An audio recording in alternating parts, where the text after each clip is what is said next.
So the first I is around insights from your consumers. And that's all about really understanding the needs of your consumers so that, that you can serve them better. If you take an example like Hubbard and Pep stores, who a couple years back developed a new sort of starter pack insurance offering, they did exactly that. They saw that the average consumer couldn't take out funeral insurance because it was just too difficult. They would have to get in a taxi, usually not know what's required of them from a administration point of view, not have their ID documents with them, and by the time they got to a bank branch or insurance branch, you know, they were usually turned away. So what they did, which was really fantastic, is they looked at how consumers interact with retail stores, and in particular Pep stores, and they almost created like a telecoms or a starter pack insurance for these consumers. So you could literally buy it off the shelf in Pep stores. It was all underwritten by Hubbard. The cashier, not a special insurance person, would take down their name and details, and within 72 hours they would complete the transaction, and then they would be, you know, fully insured for funeral cover. So really a fantastic product by looking at insights from our consumers. The second I is about getting intelligence from your competitors. And I know it sounds quite, you know, interesting. You know, everyone says you shouldn't copy your competitors, or you shouldn't be a copycat, or you shouldn't be too me too. But if you think about your competitive landscape and you truly understand what competitors are doing, only then can you see how you can possibly beat them.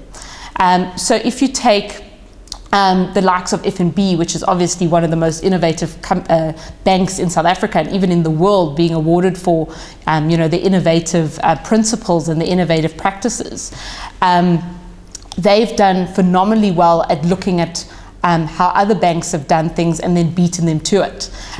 Even if you take the ultimate in innovative companies, Apple. You know, if you think about what really relaunched Apple's success in the market was the iPod. They weren't the first to do the iPod or a music player. All they did is look at competitors and see, you know, I can do it so much better.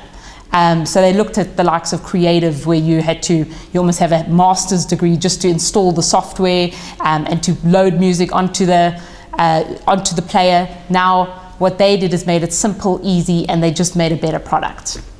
The third I is all about getting inspiration from international exemplars.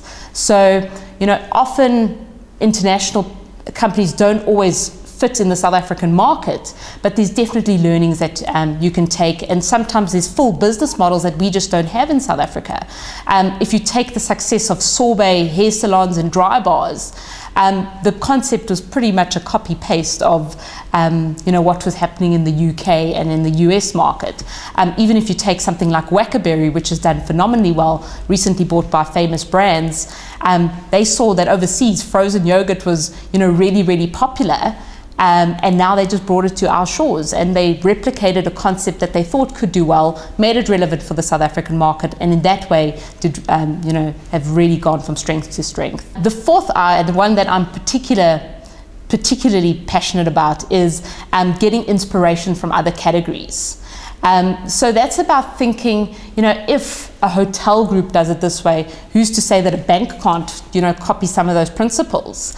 If you take something like Virgin, you know, upper class or their business class offering, they didn't look at other, you know, airlines to improve their offering. They looked at other concierge services, they looked at restaurants, and that inspired them to make a really fantastic offering.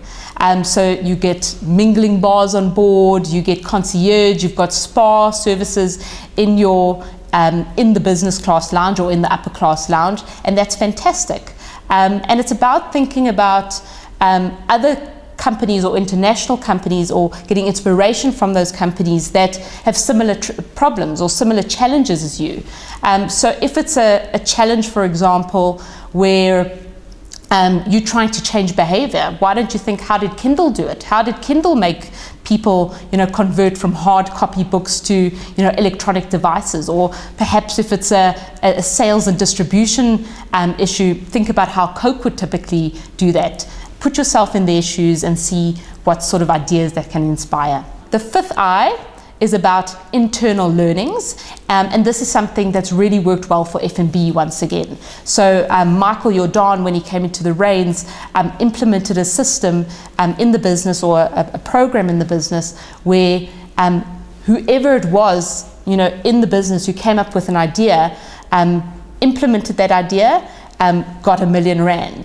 And it's so true, because often innovation is forced upon senior leaders in businesses at boardroom level.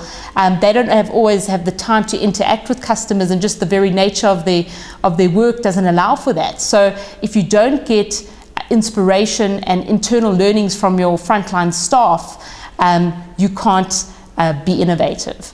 So think about how you can implement processes. So something that Unilever, for example, does particularly well is they have regular forums and workshop sessions with frontline staff, with sales staff, with people who deal with actual customers, so that they can constantly improve and innovate their products. And then finally, it's about incremental improvement. So going along with the myth that you need a complete organization-wide overhaul, that isn't necessarily always the case. So by making incremental improvements is often just the way to be a little bit more innovative. Quite an extreme of that is Uber. If you think what they've done in the local market, just by eliminating the phone call process and the cash element of the taxi-based system, they've really been innovative. If you take F&B as example, again, a beautiful example, you no longer need your card when you're going to the ATM. You can simply draw money from the ATM using your cell phone rather than an actual card. And the same thing when it comes to delivering cards for new users and people who have switched to F&B. So just those small incremental improvements really does wonders. Another business that's done phenomenally well with this is OneDrop, which is an on-demand courier service. So if you think back to the regular couriers, it's always about filling in waybills and complex paperwork and phoning someone and putting it in a funny bag. What they do is you simply call the guy, he comes to your location, takes your parcel and delivers it. So by making just the incremental improvement, by taking out the pain point of filling in the waybill and the complex paperwork, they've been more innovative. So those are the 6 I's that are really fantastic.